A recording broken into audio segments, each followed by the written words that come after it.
Alors bonjour tout le monde, mon nom est Bruce Lapointe, je suis le président du conseil d'administration et le fondateur de la ferme Chrysalide. Vous écoutez les podcasts agricoles du Québec. Dans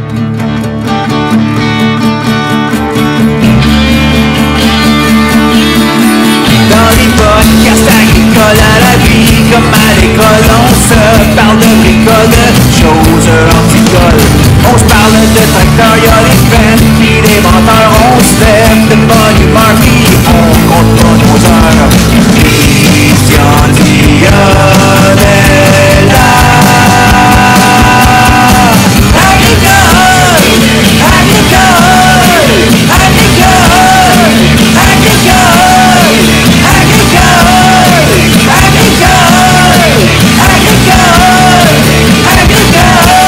Bienvenue dans le podcast agricole du Québec avec Christian Dionne. Hey, je prends quelques secondes pour souligner notre partenariat avec Agrilog. Agrilog, c'est quoi ça? C'est une entreprise spécialisée en séchage et en entreposage de grains qui vous offre un système d'automatisation pour votre séchoir et la ventilation de vos silos. Avec Agrilog, vous gardez le contrôle de votre centre de grains et maximisez la valeur de votre récolte. Rien de moins. Pour plus de détails, contactez-les au 514-980-2838 ou visitez leur site web au www.agrilog.ca. C'est le temps de vous parler de AgroSan. C'est quoi ça, AgroSan? AgroSan, c'est le fabricant d'une gamme complète de nutriments liquides tels que le Crop Booster, le Salvador, pour ne nommer que ceux-là. AgroSan est également distributeur des Nutri-Cholant, Proca, K-Lime et Calpomag. Avec AgroSan, cultivez l'innovation. Visitez le www.agro-100.ca pour connaître le distributeur le plus près de chez vous. Brima. Brima est le distributeur exclusif au Québec des démarreurs liquides Alpine, des engrais foliaires et biostimulants de Alpine et de Stoller et des inoculants Xide Bio. Brima est aussi distributeur des réservoirs de plastique Norwesco et peut vous fournir en quincaillerie complète pour équiper vos planteurs et semeuses pour le démarreur liquide. Contactez Hugo Giard au 450-796-1818 ou visitez leur site web agbrima.com. Hey, salut tout le monde, c'est Christian Dionne pour les podcasts agricoles du Québec. J'espère que vous allez bien. Hey, je voulais parler, pour commencer, le référencement Spotify, Apple, puis les autres plateformes d'écoute. Vous pouvez mettre une note. Fait que, tant qu'à faire, mettez donc une belle note de 5 étoiles. Fait que, comme ça, le podcast va être beaucoup plus facilement retrouvable dans les moteurs de recherche. Et aussi, si vous voulez en écouter un peu plus, le Patreon, patreon.com/podcast agricole au pluriel. Fait que ça, c'est quoi qui est là-dessus? J'ai quelques exclusivités, des podcasts que je fais juste pour le Patreon. Tous les podcasts que j'enregistre sont diffusés là-dessus en priorité. Et aussi, ça vient encourager une petite production complètement indépendante. Hey, aujourd'hui, je reçois Bruce Lapointe, dans le fond. Salut, Bruce. Salut, ça va bien? Très bien, toi? Excellent, merci pour l'invitation. Ça fait bien plaisir. Écoute, quand c'est pas mal la semaine passée, à un moment donné, j'ai commencé à voir passer des commentaires sur ma page Facebook des podcasts de la ferme Chrysalide. Fait que là, je me suis mis à regarder ça un peu. C'est quoi ça, ferme Chrysalide? Puis je trouvais ça quand même original, ce que tu es en train de faire avec cette ferme-là. Et puis, mais avant toute chose, on va parler un peu de toi. Un peu ton background que tu as un peu avant de te lancer dans cette aventure-là de la ferme Chrysalide. Fait que la parole est à toi. Merci, Christian. Puis oui, effectivement, j'étais un petit vlimeux. Là. J'ai été commenter ta page une couple de fois pour que tu me vois et qu'on crée justement cette synergie-là pour que je sois ici aujourd'hui. Merci beaucoup pour l'invitation, encore une fois. Ça fait même plaisir. Puis merci de t'être déplacé du port de Saint-Étienne-des-Grès. En fait, non, la ferme est à Saint-Étienne, mais moi, j'habite sur la rive sud de Montréal. Alors, ça aussi, c'est un petit enjeu. Le fun qu'on discutera. Je mets bien du millage sur ma voiture, mais c'est correct, j'ai pris le chemin scénique pour m'en venir, la 132. Je sais que tantôt, tu m'as dit, je me prépare à partir. Que Saint-Étienne est pas bien loin.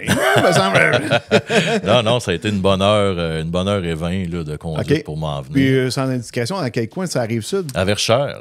C'est un beau petit village que j'apprécie beaucoup. Je suis là depuis 2009 à peu près. Là. Mais avant ça, moi, j'ai un parcours assez atypique. Là. Fait que tu as pris l'autoroute 30 pour t'en venir ici? Bon, un petit bout sur la 30, puis après ça, la 132. OK. Fait que tu passes par, au moins, c'est pas pire. Je vois que ton char a toffé l'autoroute 30. Bravo. Oui. J'ai une bonne suspension, justement. C'est pendant que Magané, cette autoroute-là. C'est une belle planche à laver, là. L'enfer. Je pense que les routes dans le Nord sont plus belles que ça. Oui, puis l'affaire, c'est qu'ils la refont régulièrement. Hein. À tous les 3 ou 4 ans, ils la refont, mais je pense que le sous-sol est discutable en dessous de la 30, alors ça rabote assez souvent. Là. Ouais, pas mal tout ce que le gouvernement touche, c'est discutable, là, mais en tout cas. Mais il y a beaucoup de circulation sur la 30 aussi, il y a beaucoup d'usines qui se sont construites à Varennes puis tout ça, fait qu'il y a beaucoup de camions maintenant qui passent, et des centres de distribution de Jean Coutu puis d'autres grandes entreprises qui sont là. Fait que ça amène un poids supplémentaire sur les routes. Là, ouais, le bout de Magané, c'est surtout la partie de Tracy. Oui, c'est ça, effectivement. Mais tu as des aciéries qui sont là aussi, qui ont beaucoup de trafic. Là, mais je pense qu'il y a peut-être un enjeu aussi au niveau de la conception.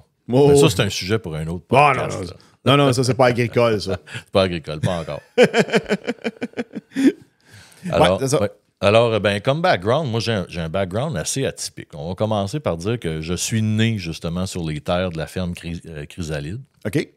C'est les terres familiales. C'est une toute petite terre. On aura l'occasion d'en parler tout à l'heure. C'est 25 arpents. Puis moi, je suis né là-dessus il y a une quarantaine d'années, on va dire. Et puis... Pas d'affaire à avoir honte. J'ai 46. J'ai 47. Moi. Une belle année 77. Les Bee Gees étaient au numéro 1 à l'époque. Là. Ouais, la mort d'Elvis Presley. Oui, aussi, la mort d'Elvis. C'est un 16 août dans ce coin-là? 16 août 77, ouais. Ben, vous allez voir que j'ai une bonne mémoire des dates aussi parce que, après avoir fait ma jeunesse sur cette terre-là, à 20 ans, je suis parti pour l'université étudier en histoire. OK. J'ai un baccalauréat en histoire que j'ai fait par intérêt plus que par... donc, j'avais pas de chemin bien défini de ma carrière. Honnêtement, à 20 ans, j'étais encore mêlé comme une poignée de change puis je savais pas trop quoi faire de ma vie, là. Alors, mais j'ai toujours aimé l'histoire, j'ai toujours aimé les interrelations avec les gens, pourquoi que les choses sont comme elles sont. Puis j'ai toujours eu une facilité naturelle avec l'histoire. J'étais bon là-dedans, c'était une des seules matières que j'excellais à l'école. Je dis, bon, ben, tant qu'à y aller, aussi bien aller là-dedans. Alors, j'ai fait mon baccalauréat à l'Université Bishop, dans le coin de Sherbrooke. Oui, c'est pas à Lennoxville, ça? Lennoxville, effectivement, à Lennoxville. J'ai fait mon baccalauréat là. Et puis, bon, ben, en terminant mon bac, que j'ai fait là, par la peau des dents, parce que oui, j'étais bon en histoire, mais je suis un très mauvais élève. J'ai beaucoup de difficultés à rester assis 3 heures de temps. Approche le micro de toi un peu. Encore un peu? Oui. Je t'avais de l'embrasser. Oui, c'est parfait. Faut vraiment que tu l'ailles dans la bouche. Il faut embrasser le micro. C'est ça. Alors... donc, c'est ça, c'est que je suis un très mauvais élève. Je me distrais facilement. Je dois être un TDAH non diagnostiqué quelque part. Mais je m'intéresse à tout. Alors, la tête me partait de tout bord, de tout côté. Puis, bon, c'est la première fois qu'à l'université, là, c'était la première fois que tu quittes la maison. Donc, c'est les parties, puis les filles, puis bon, ainsi de suite. Alors, on va remettre ça en thème agricole. C'est comme des torts qu'on lâche dans le cul au printemps. C'est à peu près ça. Tu sais. C'est à peu près ça. Puis, j'ai parfaitement l'image en tête. Parce que moi, j'ai été élevé sur une terre où on avait des Heifers, puis mon grand-père, il avait un taureau, là. Puis quand on le lâchait là, au printemps, là, effectivement, il faisait le tour.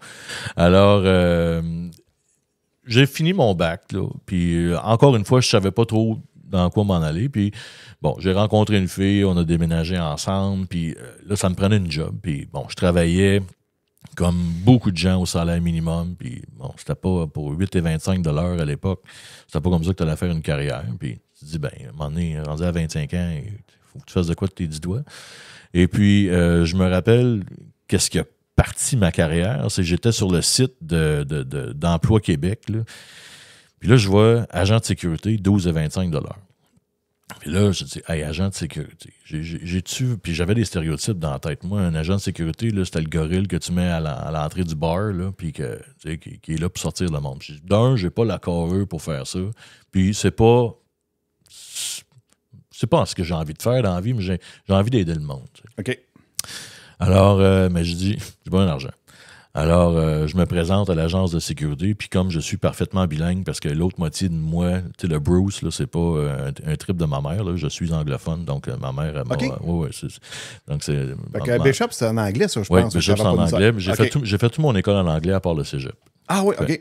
Ça paraît pas comme ça quand je parle. Là, non, mais t'as aucun accent. Non, j'ai aucun accent, je le cache bien. Mais j'ai pas la tête carrée non plus. Non, t'es assez rond, on l'avoue. Surtout que la calvitie, maintenant, ça paraît plus. Mais c'est ça. Ah ben, tu fais à cacher ta calvitie. Tu laisses pousser une couette sur le bord, tu remets ça par-dessus le coco. Ça paraîtra pas. Un petit poil comme René Lévesque, c'est ça exactement. Mais donc, je me suis fait engager comme agent de sécurité. Puis le premier quart de travail que j'ai eu, c'était dans une grande espace d'exposition où je devais surveiller une machine, un scanner médical qui pesait à peu près 30 tonnes qui allait nulle part. Puis c'était un travail de nuit. Mais j'avais pas d'expérience en sécurité, mais il y a une chose que j'avais, par exemple, puis là-dessus, j'ai été bien élevé, j'avais une éthique de travail irréprochable. C'est que tu arrives à l'heure, tu fais ce qu'on te demande, puis tu le fais, c'est comme si ta vie en dépendait. Puis ça, j'ai ma famille à me remercier pour ça. J'ai des job étudiantes que j'ai eu aussi pour me remercier pour ça. Et puis, donc, je me suis installé de nuit devant la machine, puis je ne l'ai pas lâché des yeux. Vraiment, là, ça a été, je bouge pas, tu sais, puis je mange pas de gomme, puis je passe pas aux toilettes aux 5 minutes, tu sais, je la check, puis c'est ma job, puis il y a quelqu'un qui arrive proche, puis je dis de reculer, puis je fais l'affaire bien comme il faut. Je fais ça pendant 3 chiffres de 12 heures collés. Puis à un moment donné, 2 heures du matin, je vois un gars arriver avec une cravate, puis il dit sais-tu, là, ça fait 3 jours que je te regarde au travers des caméras, là. Puis tu fais ce job-là, là, c'est incroyable. Là. Puis c'est une maudite job plate. Là. Je dis, oui, mais tu sais, je vais en faire comme il faut. Fait qu'il me dit, je suis Monsieur X, là, puis c'est moi le chef de la sécurité ici, puis ça te tente-tu d'embarquer sur l'équipe régulière? Je dis, certainement. Fait que j'ai embarqué sur l'équipe régulière. 3 mois après, je gérais l'équipe. Tu sais, les astres, des fois, s'alignent comme ça. Là, tu sais, les gens quittent, puis tout le kit. Puis moi, j'ai toujours eu... En anglais, on dit « fake it till you make it ». Dans le fond, c'est que même si tu ne sais pas quoi faire la job, là, apprends-la, là, puis bullshit un peu, apprends-la, puis fais-la. Juste avoir le courage de la faire, souvent, tu vas l'apprendre. Alors, je me rappelle à l'époque, ce centre d'exposition-là venait de doubler de superficie, puis il y avait ce qu'ils appelle un centre opérationnel de sécurité. Là, c'est des caméras, toutes les caméras puis les contrôles d'accès sont reliés à ça, puis ainsi de suite. Puis il n'y avait personne qui savait comment que ça fonctionnait. Fait que moi, j'ai sorti les manuels, j'ai commencé à apprendre là-dessus, puis gérer à patente, puis j'ai fini par avoir la job régulière. Fait que ça m'a amené à me bâtir une expertise en sécurité. Puis là, à un moment donné, c'est l'agence de sécurité qui m'appelle. En fait, c'est pas vrai, c'est que après 3 ans à faire la job que je faisais, j'avais un petit peu fait le tour. Fait que là, j'appelle l'agence qui m'embauche, tu sais. Et puis, je dis bonjour, mon nom c'est Bruce Lapointe, je travaille à telle place pour vous autres depuis 3 ans. Si jamais vous avez une job à l'agence, plier des chemises, n'importe quoi, je suis prêt à commencer de quoi. 3 mois, il se passe après 3 mois à peu près. Je reçois un appel, c'était le président de l'agence. Puis le monsieur, là, c'était un ancien lutteur, un peu bourru, il parlait de même, tu sais. On dirait Mad Dog Vachon. Jaune, OK? Puis il dit, c'est toi ça, Bruno Lapointe? C'est assez proche, oui. Il dit, je viens de sacrer ton boss dehors, viens prendre sa place. Fait que là, j'arrive à l'agence, puis effectivement, c'était comme ça. Il dit, ça fait longtemps qu'on te regarde aller, puis tu réponds, tu marches droit, tu fais ce que tu as à faire, tu fais pas de gaffe, tu es assez intelligent.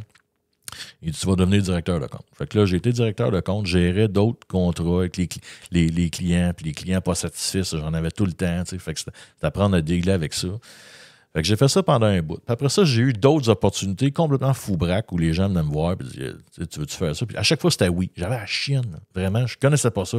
J'avais peur, je dormais pas la nuit, mais j'ai dit, t'as dit oui, gros épais, t'as dit oui, fonce, vas-y. Puis ça m'a toujours servi. Puis j'ai fait 20 ans en sécurité comme ça. OK. Vraiment, là, j'ai commencé en 2002, puis j'ai arrêté en 2022. Finalement, ton bac en histoire.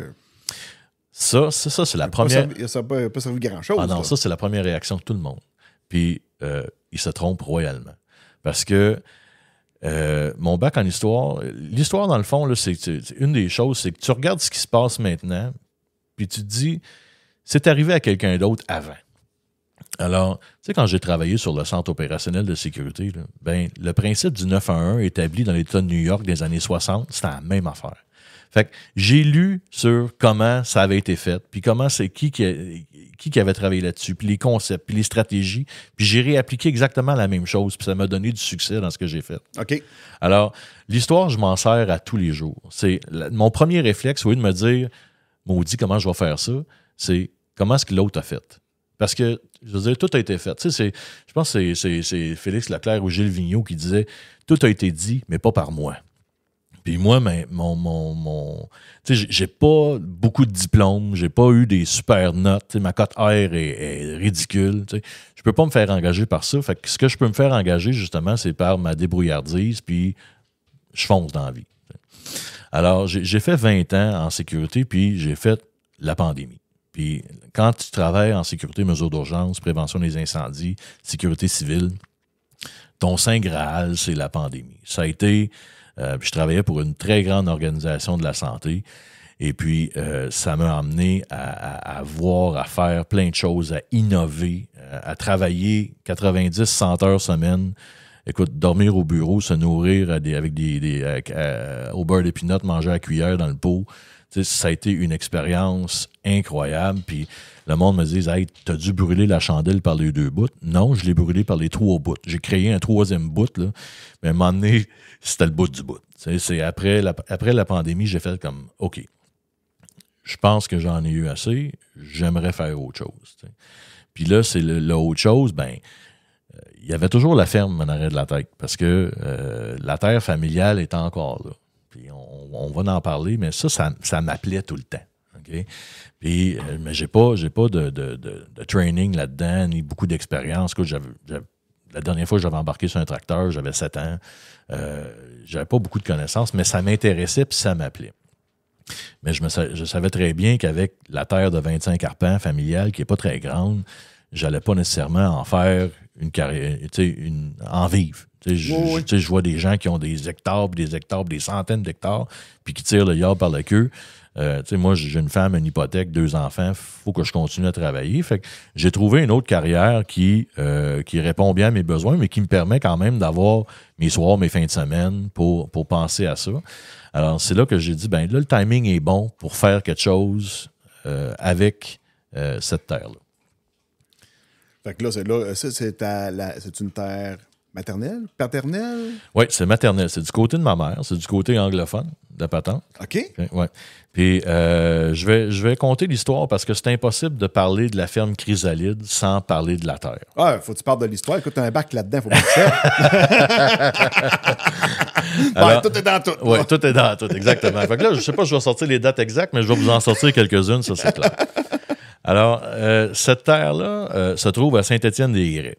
Puis, je dis Saint-Étienne, mais c'est entre Saint-Étienne puis Trois-Rivières. Puis tellement entre Saint-Étienne, c'est que... Quasiment à Saint-Thomas de Non, de l'autre bord. En fait, la rue appartient à Trois-Rivières, puis la terre, c'est du côté de Saint-Étienne. OK. C'est vraiment frontière. Tellement frontière que la rue porte 2 noms. Elle porte un nom du côté de Trois-Rivières, puis un côté de Saint-Étienne. Fait que ça mélange le monde. Puis en plus, dans le patelin, elle s'appelle affectueusement le cordon. Puis j'imagine qu'ils l'appellent le cordon parce que c'était là que le cordon d'arpentage passait quand ils ont arpenté les terres et les rues au début du 20e siècle à peu près. Okay. Donc, c'était une terre qui, à l'époque, appartenait à un monsieur qui s'appelait Édouard Saint-Pierre et de sa famille à lui. Fait que je suis capable de retracer qui avait cette terre-là, au moins jusque dans les années 1900-1905 à peu près. OK.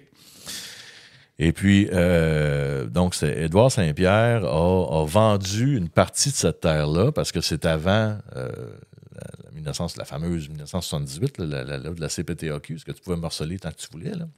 Alors, Édouard a vendu cette terre-là à mon grand-père en 1966. Mon grand-père a acheté cette terre-là. Il s'est marié en 51, a eu 2 enfants, 2 filles. A acheté cette terre-là dans l'espoir d'y aménager, d'y construire sa maison puis d'amener sa famille là. Alors, en 1966, il a acheté la terre et puis il a construit un petit chalet, 20 par 30. Puis, lui, là, l'idée, c'était d'emmener sa famille vivre là parce qu'il travaillait aussi, il y avait une day job, là, il y avait une job de jour. Il a travaillé 40 ans à CIP, Canadian International Paper, la shop à papier à Trois-Rivières. Oui, oui. Okay. À cette heure qui est démoli puis qui sont en train de construire qui est démoli, qui ont construit tout un secteur résidentiel très beau avec une magnifique vue sur la Wayagamak. mais effectivement, tu as des condos maintenant, puis une marina, puis tout le kit. Non, je cherche le nom. C'est pas le Colisée Vidéotron. L'amphithéâtre? Oui, l'amphithéâtre Cogeco. Cogeco. Oui, l'amphithéâtre Cogeco. Bien, effectivement, avant, c'était la Canadian International Paper qui a été la Tripap après, qui était une usine à papier là, qui avait connu des problèmes financiers fin des années 80, début 90, qui avait été racheté par un groupe d'employés. Ils avaient essayé de faire partir ça. Ça a marché quelques années, mais à un moment donné, eux autres faisaient du papier pour les journaux. Puis là, il y a eu la crise des journaux. Alors, ça a été compliqué. Mais le grand-père a travaillé là de 1948 à 1989. Et puis, donc, en 66, il achète la terre, construit un chalet, puis là, vient le temps de construire une grange. Mon grand-père avait bien des qualités, il avait bien des défauts aussi. Et puis, je sais pas si c'est une qualité ou un défaut. Maintenant, tu sais, quand j'étais jeune, je voyais ça un défaut. Maintenant, je vois ça comme une qualité. Il était gratteux. Vraiment un séraphin. Dans ce temps-là, il y en avait beaucoup. Ouais. Ben, tu sais, les temps étaient durs aussi. Là. Les temps étaient durs, puis quand tu gagnes 35 cents, 45 cents de l'heure ou une pièce et demie de l'heure, tu sais, c'est bon. Mais tout coûte moins cher aussi, là. Oui. Mais il n'y avait pas d'Amazon, il n'y consommait pas autant qu'aujourd'hui. Non, effectivement. Pas de magasin non plus. Mon grand-père, pour construire la grange, ce qu'il a fait, puis d'un, il était gratuit, puis c'était le roi des dealers, des barguineux. Vraiment, là, puis c'était... Lui, là, pour acheter un char, ça pouvait y prendre 6 mois. Réfléchir, checker les deals, tu sais, vraiment barguiner. Des achats impulsifs, il n'en a jamais fait, je ne l'ai jamais vu faire. Puis pour construire la grange, tenez bien votre truc. Ce qu'il a fait, c'est qu'il a acheté une grange à Gentilly qui datait des années 1850. Il l'a démoli pièce par pièce. Puis il l'a transporté pièce par pièce dans son pick-up. Puis je ne sais même pas si dans le temps, le pont La Violette t'a construit. Là.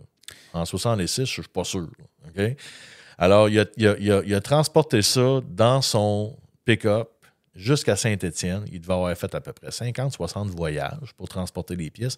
Puis c'est une grange pièce par pièce. Là. C'est les morceaux, là, on le voit parce qu'il a reconstruit la grange à Saint-Étienne.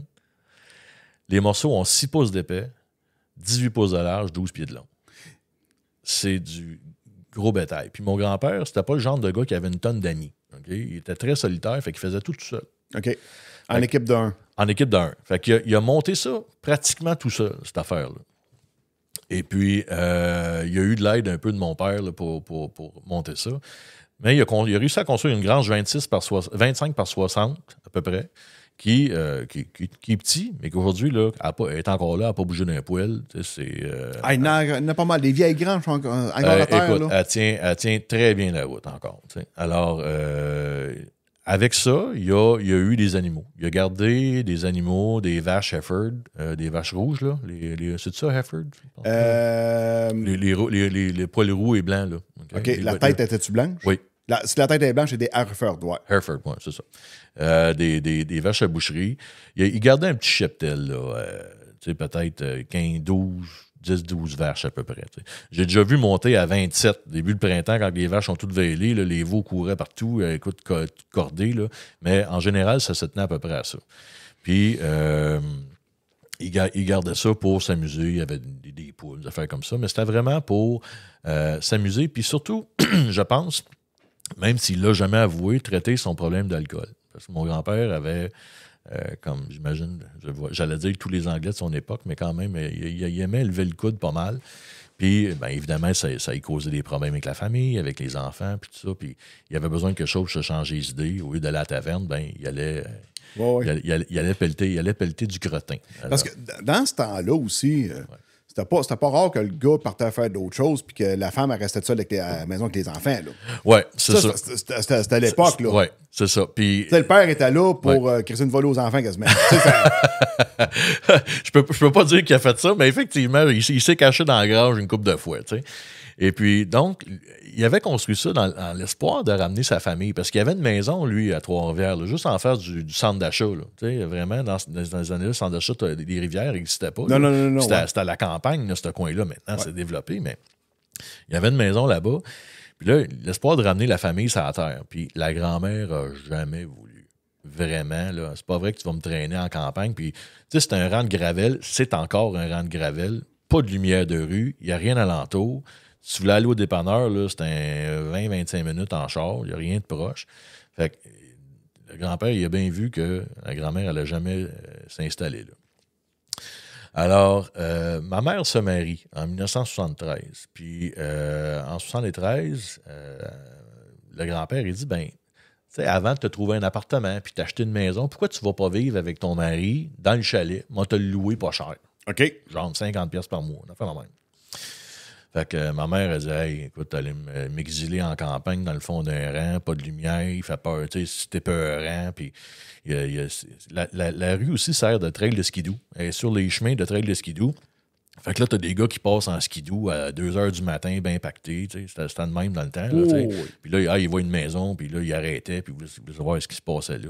Ma mère, elle dit, hey. Ouais, dans ce temps-là, en skidoo, tu faisais la tournée des grands dieux. Ouais, c'est ça, exact. Là. Fait que ma mère, elle dit, oh boy, ouais, 6 mois, gros max. Mais ça fait 50 ans qu'elle est là. Elle est encore là? Elle est encore là, elle n'est jamais partie. Elle n'est jamais partie. Ah, ouais, OK. Ouais, elle n'est jamais partie. Puis tantôt, je vais parler un peu de comment avec mon bagage, avec l'expérience que j'ai ou le peu de formation agricole que j'ai, comment est-ce que j'adresse la terre?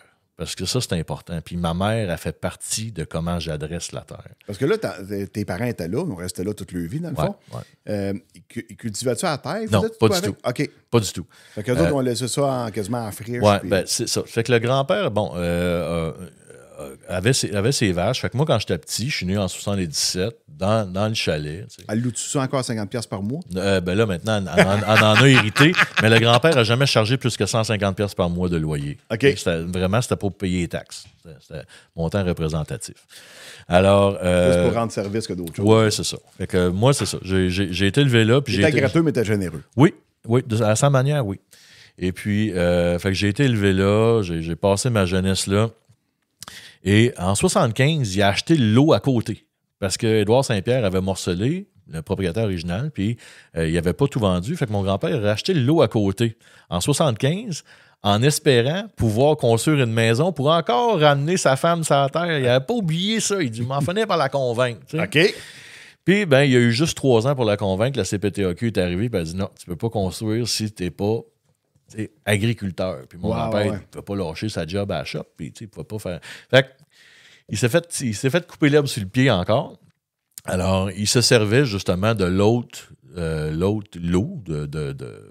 je pense que c'est à peu près 7-8 arpents là, dans ce coin-là, pour faire du foin, pour nourrir ses vaches. Fait que, tu sais, moi, j'ai connu la terre avec les vaches, faire les foins 2 fois l'été, puis, tu sais, à Saint-Jean, puis à faire du travail, puis des balles carrées, puis embarquer ça à la main dans le wagon, puis, tu sais, on sortait 800, 1100 balles qu'on rentrait dans la grange, tu sais, qu'on cordait bien comme il faut. Puis, tu sais, j'ai connu ces époques-là, moi. Puis, aller jusqu'en 89. En 89, mon grand-père est mort la première fois. Puis, je dis la première fois parce que mon grand-père a eu 2 morts. La première, c'est quand le médecin il a forcé à vendre ses animaux. Parce qu'il disait, monsieur, vous êtes très malade, vous faites de l'emphysème, votre cœur va vous lâcher. Et je ne vous donne pas plus que 6 mois à vivre. OK. Puis, tu sais, la poussière, les excréments, le poêle des animaux. Pour quelqu'un qui fait de l'emphysème ou de l'asthme, c'est bien dur. C'est dur sur le cœur. Puis, 40 ans dans une shop à papier. Écoute, moi, j'ai visité ça une fois, là, à 10 ans. Là, j'ai visité la shop à papier, je m'en rappelle encore. Il devait faire 41 degrés, 100% d'humidité tout le temps. Tout le temps. Les gars travaillaient il se mettait des boules de papier en dessous des bras tellement qu'il suait là, pour absorber la sueur. Là. Il se promenait avec des boules de papier chiffonnées en dessous du bras. Puis, travailler ses chiffres, ça l'a tué. Il était bien magané. Il avait 55 ans, puis il en avait l'air de 80. Okay. Alors, le médecin, il dit, je vous donne à peu près 6 mois, 1 an à vivre. Vendez ça. Fait que le grand-père a vendu ses animaux. Puis, je me rappelle très bien quand l'acheteur est venu chercher les vaches, une dizaine de vaches qui embarquaient dans le trailer à vaches. Là. Puis, chaque vache qui rentrait dans le trailer était un clou enfoncé dans le cercueil du grand-père. Je le voyais, là. Mon grand-père, c'est pas quelqu'un... C'est un gars de sa génération. C'est pas quelqu'un qui disait « je t'aime », c'est pas quelqu'un qui pleurait, c'est pas quelqu'un... Mais cette fois-là, là, j'ai vu un homme complètement brisé. Puis, tu sais, je m'en rappelle, j'avais 10-12 ans, à peu près 12 ans. Puis, je me rappelle d'avoir vu un gars complètement brisé. Puis là, ça a été sa première mort. Parce qu'on lui demandait de vendre sa passion puis d'arrêter sa job aussi. Forcé. Il a pris sa retraite là. OK. Sec, là. OK? Liberté 55, mais t'es pas si libre que ça, là. Le train, là, il est arrivé au bout de la traque, puis il n'a même pas eu le temps de siffler. On l'a arrêté sec de même. Fait que lui, là, la préparation à la retraite, il n'avait rien fait de ça. Qu'est-ce qu'il allait faire après sa retraite? Il n'a jamais pensé à ça. Fait qu'il a passé 18 ans, parce qu'il est mort en 2008. Il a passé 18 ans à se bercer par regarder au travers de la fenêtre en attendant que la faucheuse vienne le chercher. Tabarouette. Fait que ça a été... Tu sais, il est mort en 2008. Son corps physique est mort en 2008, mais son esprit est mort en 89 quand il a vendu les vaches. En tout cas, moi, c'est comme ça que je l'ai toujours vu. Il y a eu une cassure, il y a eu un changement dans l'homme entre ces dates-là. Puis, il est mort en 2008, et puis ma mère a hérité de ça. Ma mère s'est toujours très bien occupée de la terre quand même sans qu'elle produise la terre. Oui. Elle s'est reposée. Je dis souvent ça, la terre s'est reposée. Puis ma mère fauchait, gardait ça propre. Parce que ça aussi, c'est une mentalité très 60-70. Un champ, il faut que ça soit propre. Tu rases ça jusqu'au fossé, juste sur le bord, tu coupes le gazon, tous les arbres qui poussent, tu coupes ça. Il faut que ça soit propre. On n'était pas dans les bandes riveraines, puis la permaculture, puis laisser un bout en friche pour les insectes, puis toute la kit. Non, c'est des bébites, c'est pas bon, des bébites, on a trop des bébites, puis bon, on rase ça, on met ça propre. C'est quand même un beau tapis de golf, t'sais. Et un beau terrain de golf. Fait que ma mère s'en est occupée comme ça. Puis, mais elle s'occupait de la bâtisse aussi, puis elle continue à s'en occuper. La vieille grange est encore là parce que ma mère en prend soin. Elle repeinture, quand le toit coule, elle répare, elle prend soin de l'affaire. Ma mère, c'est pour ça que j'en parle, parce que maintenant, je fais des choses sur la terre, puis je demande la permission à ma mère. OK. Puis elle me dit, ben voyons donc. Elle dit, tu sais, c'est à toi, ça, cette heure-là. Fais ce que tu veux avec. Non, c'est que j'ai une approche maintenant avec la terre, avec le background que j'ai, c'est que j'écoute ce que la terre est capable de me dire. Puis là, je tombe pas dans l'ésotérique, là, puis mais... Tu sais, j'ai pas beaucoup d'équipement, j'ai pas beaucoup de connaissances. Je suis pas en train de mettre des creuser pour faire des drains puis toute la kit. Je travaille avec ce que la terre est capable de me donner. Puis, je le sais, c'est vallonneux à des places. L'eau se ramasse à des places. Puis ça draine mal à des places. C'est où on peut. La terre, c'est du sable lomeux, excuse, là. Tu sais, il y a quand même, tu sais, un 6% peut-être de matière organique, mais tu pognes le sable assez vite, tu sais. Il y a des affaires que je ne suis pas capable de planter là-dedans. Puis des trous où l'eau se ramasse, je ne suis pas capable de semer. À Trois-Rivières, tu traverses le pont, tu tombes dans le sable. C'est ça, exact. Puis c'est dans le sable. T'es rendu en haut de la tuque. Ouais. Dans le nord, tout ce que tu as, c'est du sable, de la roche, du bois et de l'eau. C'est ça. Fait que je parle de... Il y a bien des pits de sable aussi dans ce coin-là. Oui, c'est ça. Fait que, c'est pour ça que je dis je demande la permission à ma mère, parce que je vois que ma mère, elle fait partie... Ça fait tellement longtemps qu'elle est là maintenant, qu'elle fait partie de la terre.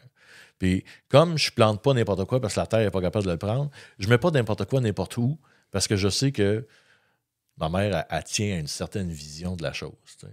Puis, je sais qu'il faut qu'elle garde l'œil sur la route. Fait que planter une haie d'arbres qui vont pousser et qui vont lui bloquer la vue sur la route, elle n'aimera pas ça. Puis ça, je respecte ça. Fait que quand j'ai commencé à penser un peu à refaire de quoi avec cette terre-là autour de 2018-2019. C'est quand même assez récent. Je me suis toujours fait un jardin chez nous à Montréal. Mais dans une cour de banlieue, tu peux pas faire... t'as un petit potager. On appelle ça, un petit potager. Mais le petit potager, c'était le fun, mais Puis ceux qui ont vécu en ville, ceux qui ont vécu en campagne puis ont été en ville, ils vont comprendre parfaitement ce que je dis. Tu n'as pas l'impression de prendre du grand respire en ville. Tu as toujours l'impression tu remplis tes poumons à moitié. Puis là, je ne parle pas d'un point de vue physiologique, mais je parle d'un point de vue dans ta tête, dans ton esprit. C'est que tu prends un respire, mais tu ne te sens jamais 100% libre. Quand je vais sur la terre, là, je me remplis les poumons. Vraiment, je fais comme c'est ici que je dois être. Alors, les petits jardins, c'était correct. Là, ça nourrissait le besoin d'avoir les 2 mains dans la terre, mais c'était pas assez. Fait qu'en 2018, je commence à réfléchir à ça. Puis, tu sais, ma mère a vieilli, puis je vois qu'elle est moins capable de prendre. Elle prend très bien soin des choses, mais ça y prend plus de gaz. Puis, mais question de même, tu parles de ta mère. Ton père, étais-tu là ou t'es plus non, là? mon père a quitté le portrait en 86. OK, c'est beau. Ouais. Puis, donc, ma mère a tenu ça vraiment là, à bout de bras pendant des années. T'sais.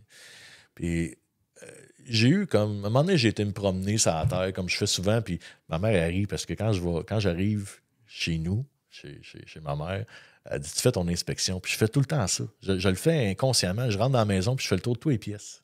OK. Pas pour inspecter, mais comme pour me remettre dedans. Puis l'environnement n'a pas changé d'une miette en 40 ans. Les voisins ont resté les mêmes. Il n'y a rien qui s'est construit. C'est gelé, c'est un portrait gelé, comme je m'en rappelle en 80 ou en 82. Tu sais, ça n'a pas bougé pendant tout. Fait que, tu sais, je fais le tour de la maison, puis je fais le tour de la terre. Puis à un moment donné, je me suis dit, j'écoute. Puis je regarde alentour, mes voisins alentour qui sont dans les grandes cultures, puis qui tirent le yard par la queue. Puis, tu sais, j'ai du respect pour les grandes cultures, mais moi, ça ne vient pas me chercher. Tu sais, je trouve rien de sexy ou de bien beau dans des hectares de blé d'Inde. Je comprends que c'est nécessaire, tu sais, ça fait partie de la chaîne alimentaire, puis ça nourrit des familles. Mais moi, c'est pas ça que je voulais faire. De toute façon, avec 25 arpents, je n'aurais jamais sortir un salaire qui aurait de l'allure à planter du blé d'Inde. Non. Alors, j'ai dit, qu'est-ce que je vais faire avec ça? Puis là, je suis comme, ouais, t'habites loin, tu sais.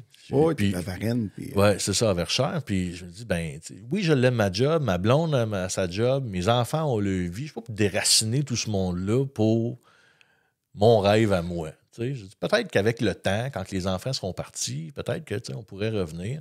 Mais qu'est-ce que je fais à distance pour moi que je puisse revenir puis virer moins fou? Revenir à mon essentiel, revenir à qui je suis. Puis là, je fais OK, je vais commencer par faire un petit lot. Je vais planter de la lavande. OK. Moi, des fois, là, j'ai des tocs dans la vie. Je peux sticker sur quelque chose, là, puis j'en développe une passion. Puis je ne sais pas en tout d'où ça vient, excuse. Mais j'en développe une passion. Fait que j'ai découvert la lavande. Là, je suis comme, la lavande, il y a ma tante qui aime ça.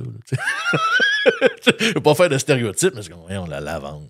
Mais c'est une plante qui a quand même une bonne résistance, qui n'a pas tant besoin d'entretien, qui est capable d'en vendre.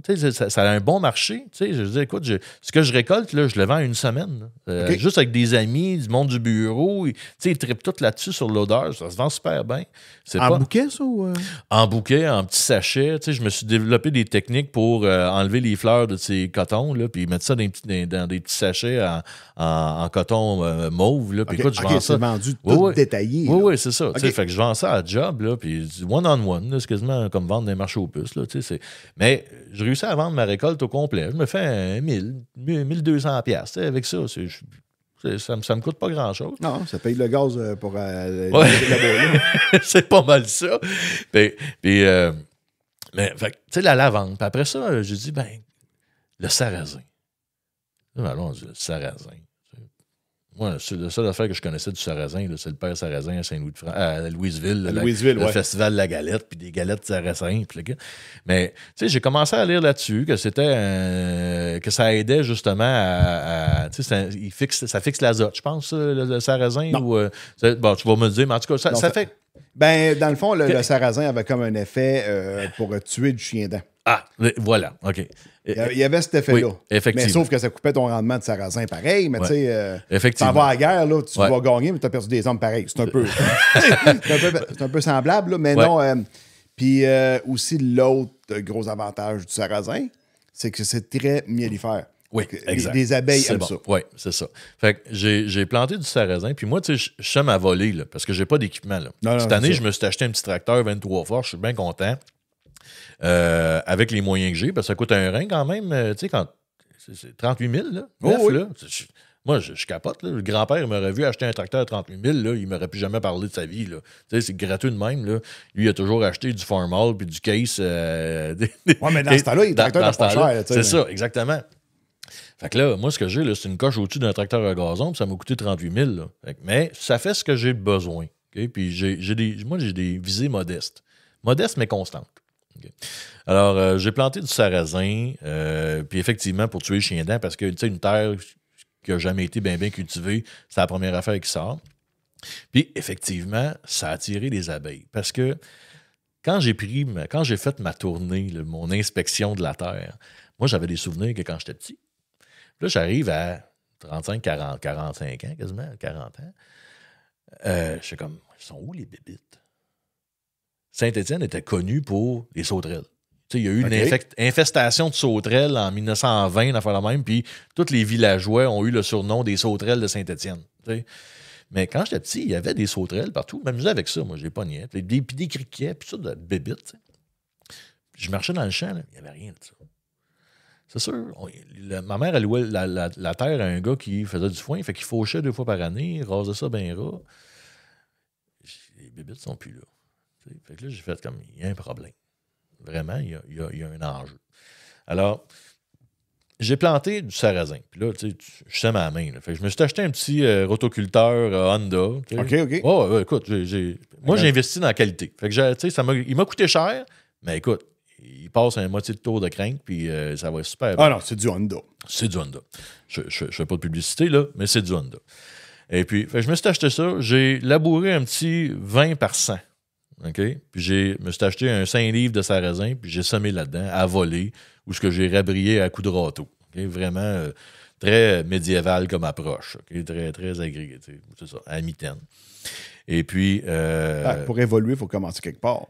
Fait que là, tu es en train de t'amuser, parce que c'est pas là-dedans à temps plein. Tu n'as pas de visée non plus de rentabilité. J'ai zéro d'attente à part me faire plaisir. That's it. Décrocher. Voilà. Puis, tu sais, je sais très bien que ma mère me regarde du coin de l'œil, puis elle n'est pas trop sûre, puis ma blonde me regarde, viré sur le crank, tout. T'sais.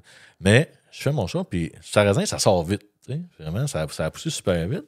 Puis là, c'est pas trop long que ça vient plus haut que la taille, puis quasiment à hauteur du chest. Puis je suis dans mon petit champ de sarrasin, là. Puis tu sais, je l'air tout heureux dans la vie, là.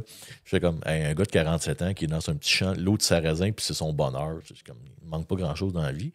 Puis là, je ferme ma trappe, puis j'arrête de réfléchir 3 minutes, puis là, c'est assourdissant. Les abeilles. Oui. Les bourdons. C'est en fleurs, là. Écoute, vraiment, là, c'est tout. Puis je me promène, là, puis là, les sauterelles me sautent ses jambes. Les sauterelles sont venues. Les criquettes sont venus. Les crapauds sont venus. Vraiment, c'était... j'ai dit, hey, là, je suis sûr quelque chose. Vraiment, je suis sûr de quoi. Alors, je me suis dit, ben, OK, Bruce, tout seul, tu réussiras jamais à faire quelque chose avec ça parce que tu es loin. Puis, qu'est-ce que tu veux faire dans la vie, toi? Ben, je veux être heureux, puis je veux redonner ce bonheur-là. Puis, je veux redonner ce bonheur-là à ceux qui en ont besoin.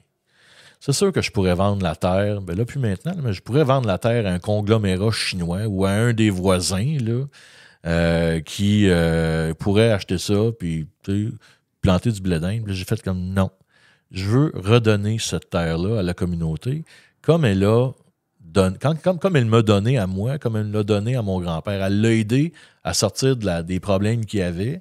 Je veux réussir à faire ça avec le monde. Puis là, aussi, là, maintenant, avec ma nouvelle job, je travaille... Le passé est un peu garant de l'avenir, un peu, dans ce moment-là. Ben, absolument. Puis est-ce que j'ai des lunettes... Ton bac en histoire, il sert encore quelque chose. Là. Puis est-ce que j'ai des lunettes roses? Absolument. Puis moi, je ne m'offusque pas des gens qui me disent ça, tu as des lunettes roses. Ben, je préfère mes lunettes roses aux œillères que bien du monde ont maintenant.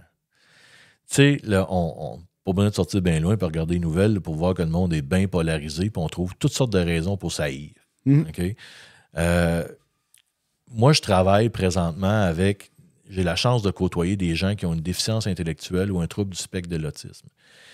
Et ils viennent travailler où je travaille. Puis, ils sont toujours à l'heure. À ta day job. Oui, à ma day job. Ils sont toujours à l'heure. Ils sont toujours souriants. Ils veulent faire partie d'une communauté. Ils veulent redonner. Ils font des tâches parfois simples, des tâches que beaucoup de gens ne voudraient pas faire, mais ils le font avec un cœur incroyable. Puis ça me rappelle ma job de sécurité quand je watchais la machine là, de quelques tonnes médicales là, de nuit. Là, je fais comme... Eux autres, là, ils feraient ce job-là, là, puis ça serait la chose la plus importante dans leur vie. Fait que là, j'ai commencé à regarder un peu.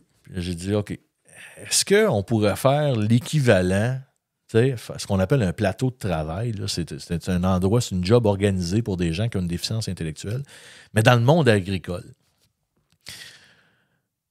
Ça m'a gardé réveillé paquet de nuit. Moi, j'ai un sommeil biphasique. C'est que je m'endors à 9 h, je me réveille à minuit, bien réveillé, jusqu'à 3 h du matin, là, je me rendors. Mais de minuit à 3 h du matin, je vais juste réfléchir.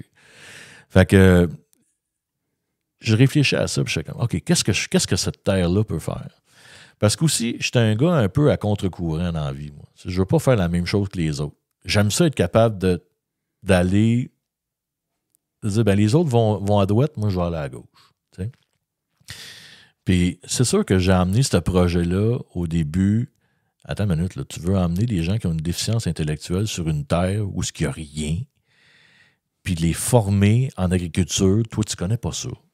Tu as eu un petit potager d'attitude. Puis tu penses que ça va marcher? Just watch me. J'ai une maudite tête de cochon. T'as pris ça pour un défi, là. J'ai une maudite tête de cochon, puis moi, il y a un mot que je déteste me faire dire, puis tout le monde qui me connaît le sait, tu ne me dis jamais non. J'haïs me faire dire non, puis je déteste me faire dire que les choses sont impossibles. Alors, j'ai commencé à réfléchir à ça, puis j'ai dit, bon, ben, je travaille déjà dans le réseau de la santé, je vais appeler des gens dans le réseau pour voir s'il y aurait un intérêt. Alors, j'ai contacté la direction en DITSA, Déficience intellectuelle, trouble du spectre de l'autisme, du ministère du CIUS de la Mauricie, Centre du Québec. OK, ici. oui. Là, de fil en aiguille, je parle à quelqu'un, puis là, à un moment donné, j'ai un nom d'une personne. J'écris. J'explique sommairement ce que je veux faire. Les semaines passent. Elle me réécrit. Elle me dit, là, elle dit, je ne sais pas si vous niaisez ou pas, là, mais elle dit, c'est parce que je viens de prendre votre courriel. Okay? Puis je sors d'une rencontre avec mon équipe qui travaille avec des gens qui ont une déficience intellectuelle. Puis elle dit, je suis en train d'avoir un putsch dans mon équipe, ils sont en train de pogner les nerfs parce qu'ils sont tannés de travailler dans des shops ou dans des magasins. Ils m'ont dit, trouve-nous une ferme. Puis elle dit, toi, t'arrives. Elle dit, écoute. Là, ça faisait une couple de semaines que le courriel t'a envoyé. Oui. Elle dit, je vais te prendre un 649. Elle dit, voyons donc. J'ai dit, oui. T'sais, elle dit, t'as une minute, là, t'as une terre, t'es prête à la mettre à la disposition, puis tu ne charges rien. Je dis, non, je charge fuck out. Okay? Okay. La terre est payée depuis 1966, cash, il a payé 1300$. C'est payé depuis des années, cette affaire-là. Elle dit, écoute, oui, on embarque, mais ça prend de l'infrastructure. La terre, il n'y a rien dessus présentement. C'est pas la vieille grange qui va... est correcte, là, elle tient en route, là, mais c'est pas la vieille grange où est-ce qu'on va faire nos activités. Okay? Elle dit ça prend une place pour que ils fassent le lunch, à la salle de bain, une place où ils peuvent s'asseoir. Non, c'est ça. Ils n'iront pas tous chez ta mère. Non, c'est ça, exactement. T'sais, ma mère est bien accueillante, là, mais j'en verrai pas. C'est ça. Elle doit son intimité, puis c'est bien correct. Puis en même temps, on veut faire un endroit adapté, tu sais, que des fauteuils roulants puissent passer dans les cordes de porte, des affaires comme ça. Puis des rampes, puis bon, pour ceux qui en ont besoin. Alors, c'est là que j'ai commencé à dire, ben écoute, on pourrait faire ça. Puis c'est là est venue l'idée de la ferme chrysalide. Parce qu'une chrysalide, c'est quoi? Ben c'est le cocon du papillon. Tu sais, tu passes de chenille à papillon, puis pendant que tu es dans la chrysalide, ben tu fais ta transformation. Puis c'est ça qu'on veut faire avec les gens qui ont une déficience intellectuelle ou un trouble du spectre de l'autisme, particulièrement ceux entre 16 et 29 ans. Pourquoi cet âge-là? Parce que à 16 et 29 ans, je reviens à moi, tu sais, ça a été l'âge de my God, je sais pas quoi faire. Je me connais pas. Qui suis-je? Où vais-je? Que sais-je? Ainsi de suite. Là.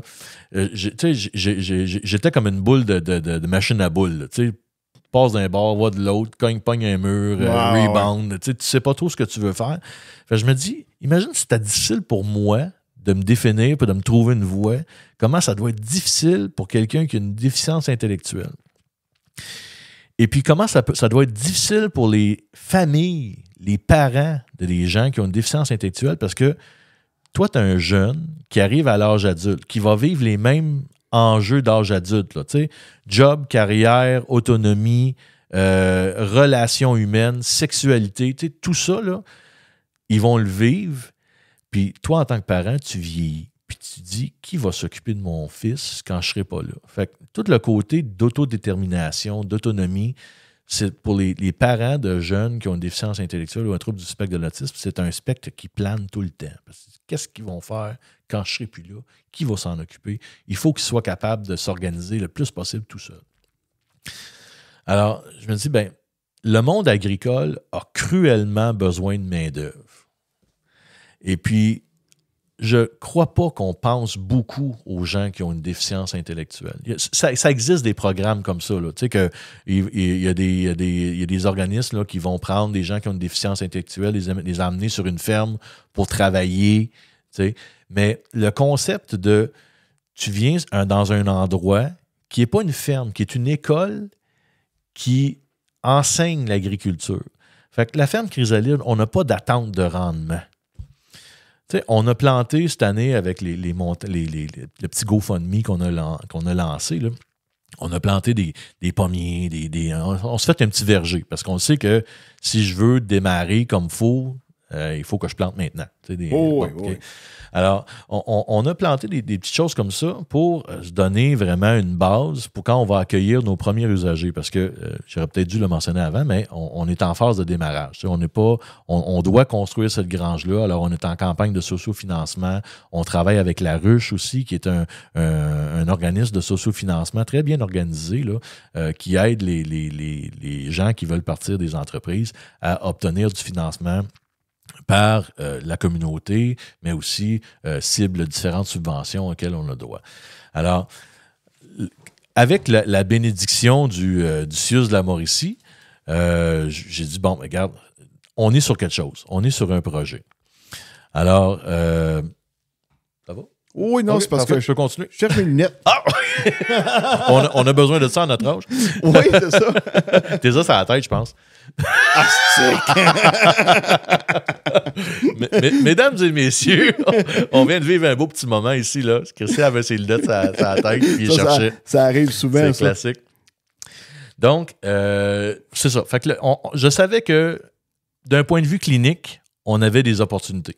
C'est un projet qui faisait du sens. Là, j'ai vérifié aussi avec la municipalité. C'est-tu quelque chose qui... À La Ruche, là? Oui. Fais-tu affaire avec Vanessa Landry? Absolument. OK, c'est beau. Voilà. Oui, c'est ça que je voulais voir parce que j'ai déjà passé... Puis Vanessa Landry, c'est... en fait, ses parents, si je ne me trompe pas, habitent à peu près à 5 minutes à pied de la ferme. Ouais, un drôle de hasard. Dans le domaine de la voie. Habite... dans le domaine de la voie. Non, c'est parce qu'elle, je l'avais connue, dans le fond, elle travaillait avant ça à la CDRQ, la Coop de développement régional du Québec, parce que quand on a parti la CUMA, c'est la CDRQ, dans le fond, qui part puis qui starte des coopératives. C'est ça. Et j'ai fait l'affaire avec elle à ce moment-là, puis maintenant, elle a quitté, puis elle est allée à La Ruche. C'est pour ça que quand tu as parlé de ça, ça me dit quoi, ça? Oui, bien, La Ruche, ils vont nous aider beaucoup, là. Vraiment, là, ils vont nous aider beaucoup à obtenir du financement. Donc, j'avais eu comme la bénédiction du ministère de la Santé, bien, pas du ministère, mais du CIUS pour me dire, ton plan, il fait du sens. Okay? Ça va répondre à un besoin, puis quand tu seras prêt, on va te fournir des éducateurs, puis on va te mettre en référence avec des gens qui ont une déficience intellectuelle. Tu vas donner comme une espèce de plateau de travail, puis on va pouvoir faire quelque chose avec ça. Fait que, OK, là, j'ai dit, OK, c'est bon. Puis moi, je fais jamais rien à moitié. Vraiment, quand je fais quelque chose, j'y vais la totale. Fait que j'ai dit, OK, légalement, comment je m'organise? Fait que là, bon, créer un OBNL. Je m'inscris comme organisme à but non lucratif pour pouvoir recevoir des dons, pour pouvoir avoir des avantages fiscaux, nous donner une la ferme Chrysalide, c'est un OBNL. La ferme Chrysalide, c'est un OBNL. Okay? Qui opère sur nos terres, la terre familiale, mais la ferme Chrysalide, c'est un OBNL. Okay? Donc, ça nous permet de recevoir des dons, d'avoir des avantages fiscaux intéressants quand vient le temps de faire nos impôts puis tout ça. Donc, on a constitué un conseil d'administration avec le président, vice-président, secrétaire, trésorier, des administrateurs, tout ça. OK. C'est pour ça que tu t'es présenté comme étant le président du conseil d'administration de la ferme Chrysalide. Oui, parce que bon, c'est moi qui ai eu l'idée folle de faire ça. Fait que j'assume le titre de présidence. Ça amène aucun avantage spécial, là, à part le fait que j'en organise. Là. Mais ça prend quelqu'un qui lit de la patente. Là, puis je suis un passionné dans la vie, moi. Fait que on a créé l'OBNL, on a fait notre demande pour être reconnu comme organisme de bienfaisance auprès du fédéral aussi, parce que quand j'ai commencé à cogner à des portes, des entreprises de la région, l'enjeu que j'ai, là, c'est de gérer l'enthousiasme. Tout le monde va embarquer dans ce patente-là. Tout le monde y voit comme « Hey, wow, moi, je veux être là. » Okay? Vraiment, là, il y a des entreprises grandes et petites, là, je ne les nommerai pas parce que je ne veux pas les peinturer dans le coin puis le demander de signer un contrat à vie. Là. Mais il y a des grandes entreprises de la région qui ont dit hey, nous autres, on est vraiment prêts à aider. On veut aider. On trouve que c'est un beau projet. Parce que il ne va pas voir la CIP, ça existe plus. Non, ça n'existe plus. La Wayagamac est encore là. Peut-être qu'il pourrait. Ça serait peut-être un bon donateur corporatif. Mais légalement, on a créé la patente. Fait que, on existe, on est sur la map, on a des rencontres du conseil d'administration, puis ainsi de suite. On fait tout ce job de paperasse-là qui doit être fait. Là. Oui.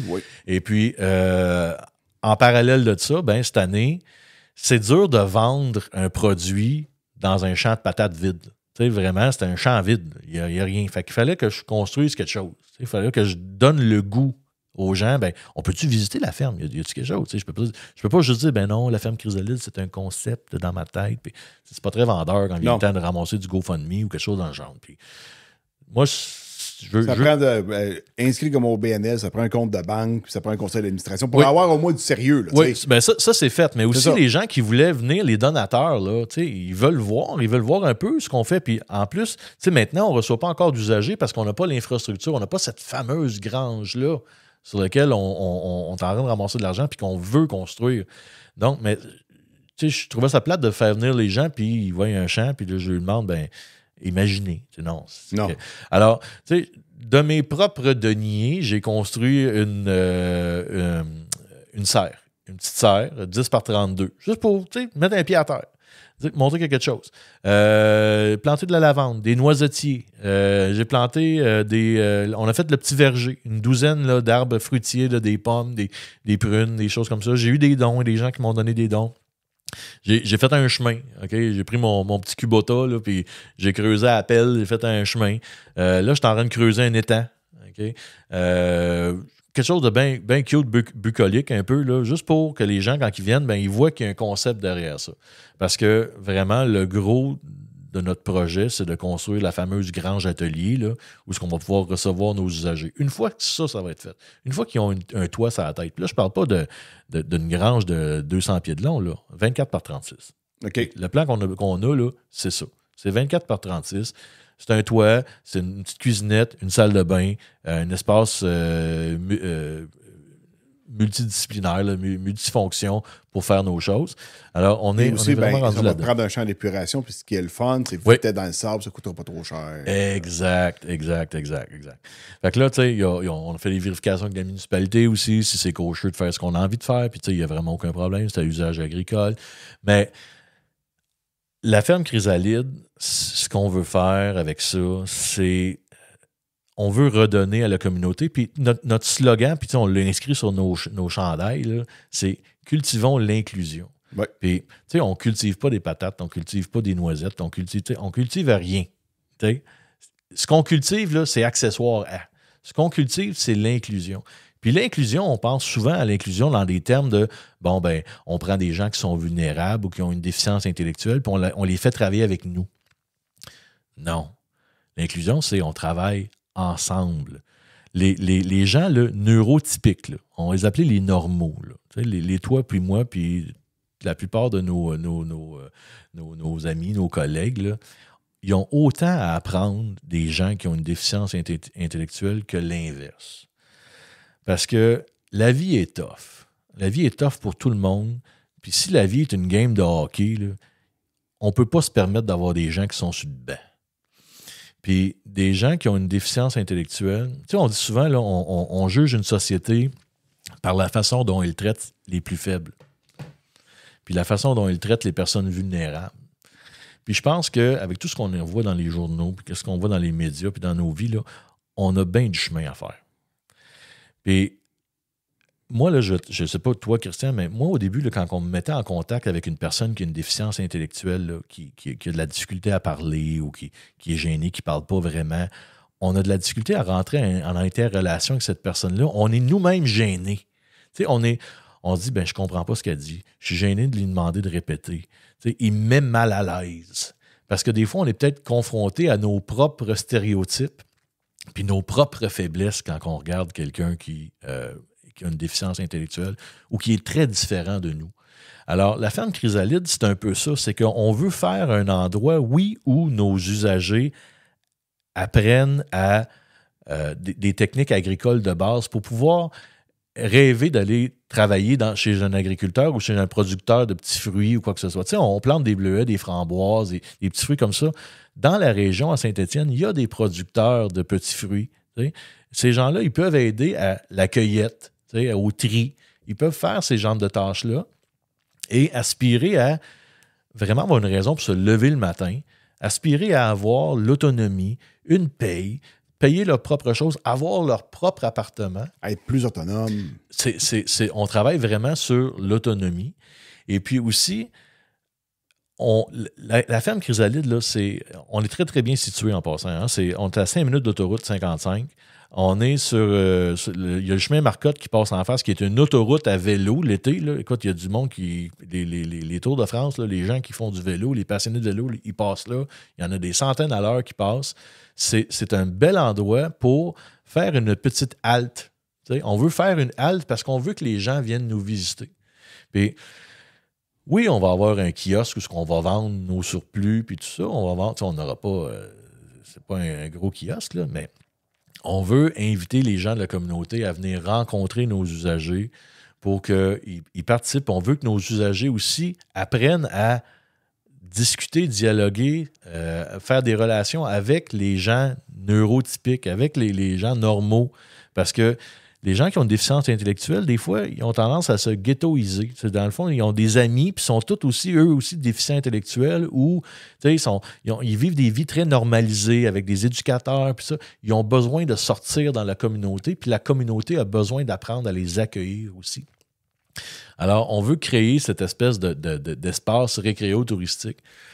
Puis, un autre point, c'est qu'on travaille l'autonomie. L'autonomie, oui, l'autonomie dans ta détermination de ce que tu veux faire de ta vie, de comment tu gères ta vie, mais aussi l'autonomie alimentaire.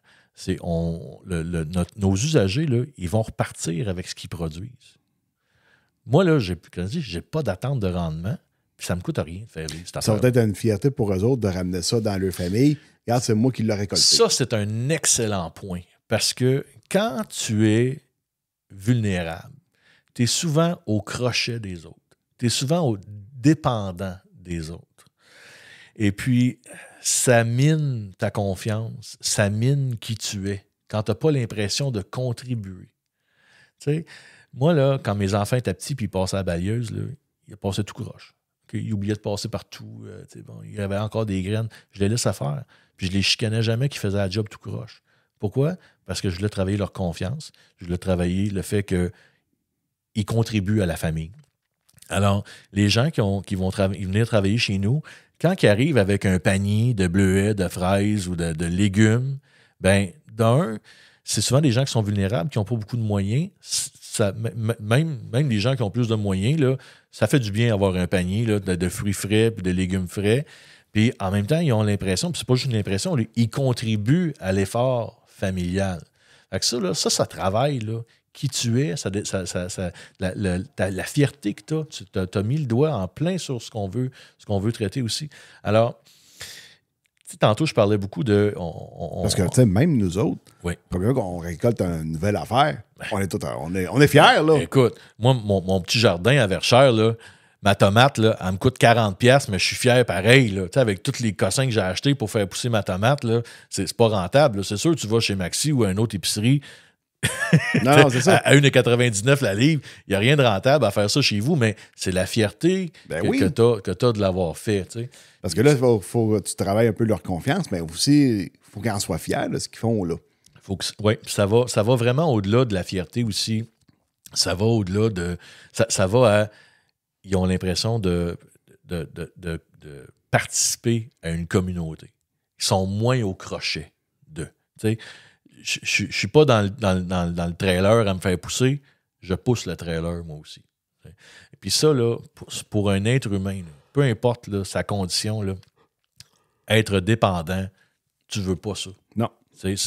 Alors, la ferme, là, c'est vraiment les choses qu'on vise.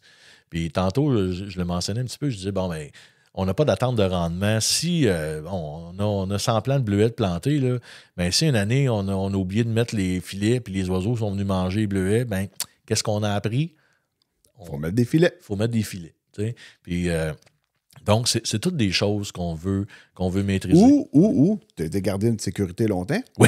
Tu peux te déguiser en épouvantail aussi. Oui, effectivement. Ça, je pourrais rester planté 12 heures de temps devant un plant de bleuets pour épeurer les oiseaux. Ben oui, c'est ça. Effectivement. Déguise-toi en épouvantail. Oui. Puis, donc, le concept, c'est ça, c'est qu'on veut... c'est une ferme... une ferme école, où on veut l'apprentissage, puis l'apprentissage sur une foule de petites choses. On a eu, parce qu'on veut rendre aussi l'expérience intéressante pour les visiteurs. Alors, les gens qui vont venir nous visiter, premièrement, le concept, là, c'est que ta voiture, tu la laisses à l'entrée. Tu vas faire la tournée là, du 5 hectares là, qu'il y a, là, du 5 arpents qu'on a réservé pour la ferme. Là, tu vas faire ta tournée à pied. OK? Si tu as besoin d'aide, on aura un petit carte de golf, là, on va faire le tour. Là, mais prends ton temps. Okay? Vraiment, là, downshift, tu as une grosse vie stressée, tu travailles dans les bureaux. Bon.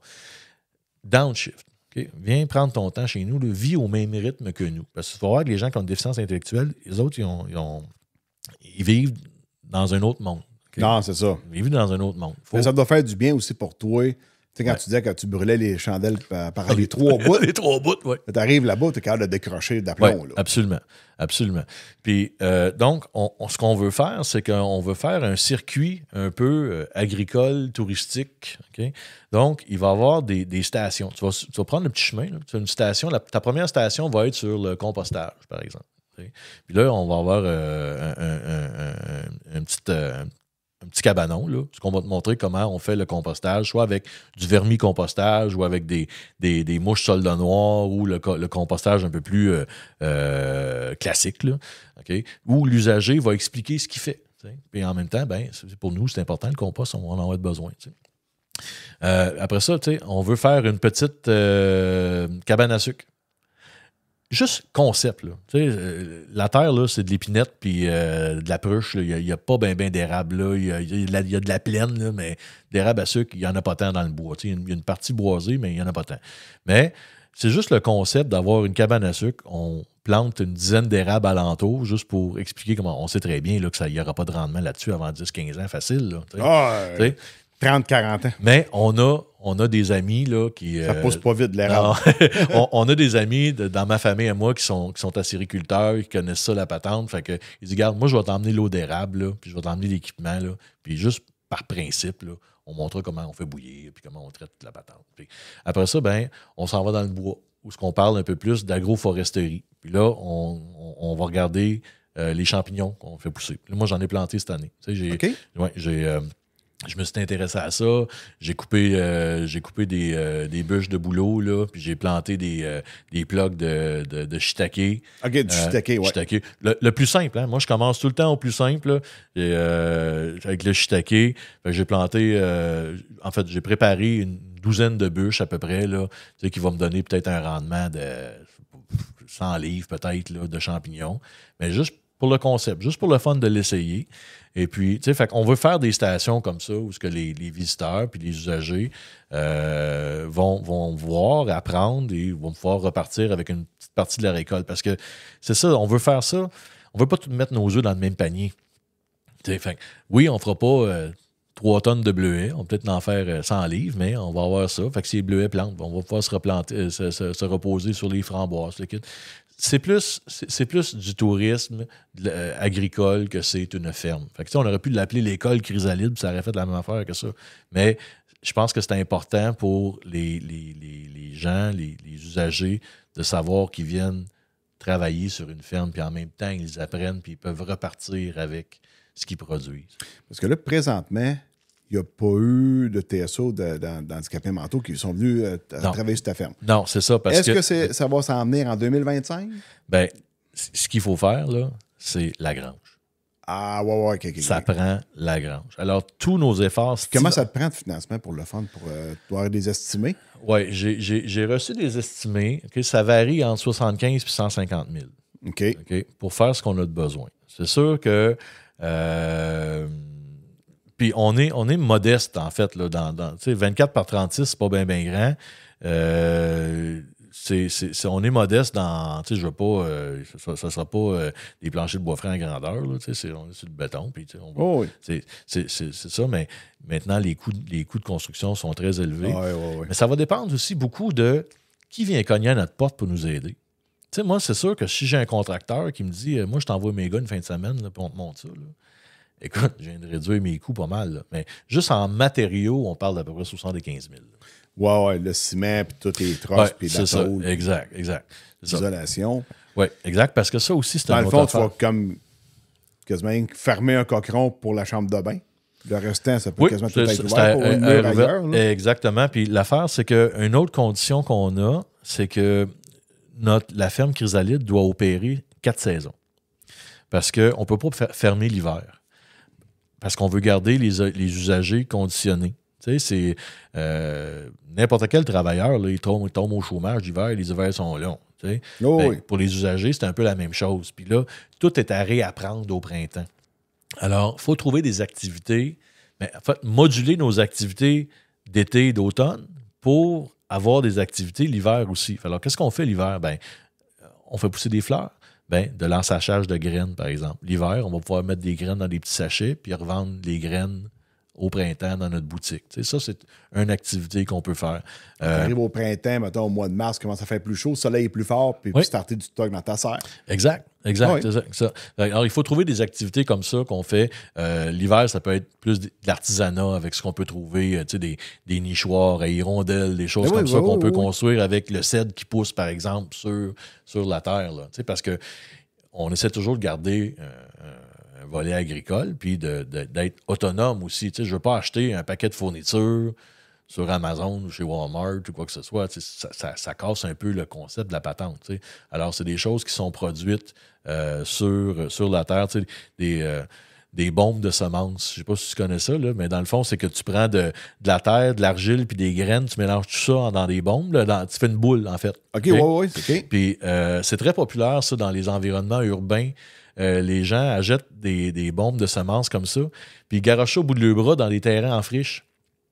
Moi, je te dis, à Montréal, il y en a un paquet de terrains en friche. Là. Les gens garochent ça, fait que les bombes tombent sur le terrain, puis des graines, les fleurs poussent à des endroits où il n'y en aurait pas habituellement. OK, Tu mets du tournesol, des marguerites, des choses comme ça. Là. Fait que c'est un peu comme de l'agriculture un peu guérilla, là, un peu sauvage. Là. C'est que les gens de la ville achètent ça, puis un terrain en friche, j'en garoche 3-4 bombes comme ça. Mais ça, c'est des choses que les usagers peuvent faire. Puis c'est le fun, c'est un peu artisanal, puis avec du stock qu'on est capable de trouver sur la terre. Oui. Ouais, c'est de travailler à ça aussi. Oui, exact. Fait que c'est un projet un peu fou, mais qu'il y a quand même beaucoup de soutien. Okay? Mais le nerf de la guerre, c'est de construire cette grange-là. Fait que cet hiver, là, on est là-dedans. Là. On travaille avec la ruche, justement, pour faire notre projet.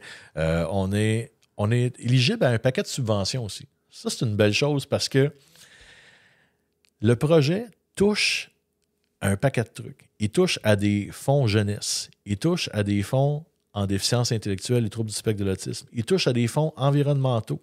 Parce que moi, là, j'ai contacté certaines épiceries, certaines grandes entreprises. Là, puis avez-vous du carton? Ils disent, on en a, on ne sait plus quoi faire avec. T'sais. Mais moi, du carton, là, dans une optique de no-till, on ne laboure pas la terre. Le carton, pour tuer les mauvaises herbes, là, c'est très winner. Oui. Alors, ça, le vermicompostage, les vers mangent le carton. Okay?